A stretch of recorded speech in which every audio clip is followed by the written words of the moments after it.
আর আমরা বলতে চাচ্ছি জাতীয় সরকার কারো দয়া দাক্ষিণ্য দ্বারা গঠিত হবে না, প্রত্যেকটা দলের রাইটের মাধ্যমে জাতীয় সরকার গঠিত হওয়া উচিত।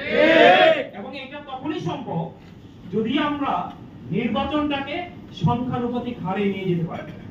তাহলে যে যত দল যত পার্সেন্ট ভোট পাবে জাতীয় সরকারে তাদের সেরকম একটা মূল্যায়ন থাকবে, সেরকম একটা অংশগ্রহণ থাকবে। অন্যথায় একতরফা ভাবে নির্বাচনের মাধ্যমে আমরা এখন দৃঢ়ভাবে এটা সিদ্ধান্ত নিছি যে এই জুলাই অভ্যুত্থানের মাধ্যমে যে পরিবর্তন বাংলাদেশে সূচিত হয়েছে, এই পরিবর্তন ঘটানোর অন্যতম একটা বৃহৎ স্টেক হোল্ডার হলো ইসলামী আন্দোলন বাংলাদেশ।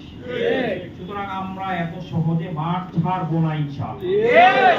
নির্বাচনের এই গুণগত পরিবর্তন বাস্তবায়নের জন্য সর্বোচ্চ যা করা লাগে, জনগণকে নিয়ে যেখানে যাওয়া লাগে আমরা যাবো ইনশাআল্লাহ।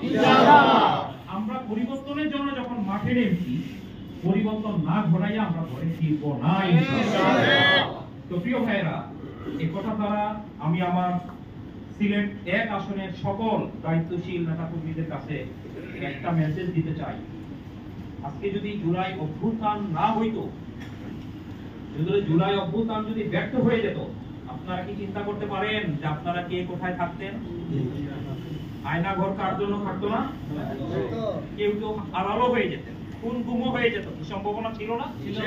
তাহলে আল্লাহ তাআলা আমাদেরকে আল্লাহর খাস অনুগ্রহের মাধ্যমে যে অনুদান আল্লাহ তাআলা আমাদেরকে দিবেন, আমরা এটার শুকরিয়া করব এবং এদেশে ইসলাম প্রতিষ্ঠার মাধ্যমে গণমানুষের মুক্তি নিশ্চিত হওয়ার আগ পর্যন্ত আমরা কেউ ঘরে ফিরবো না ইনশাআল্লাহ।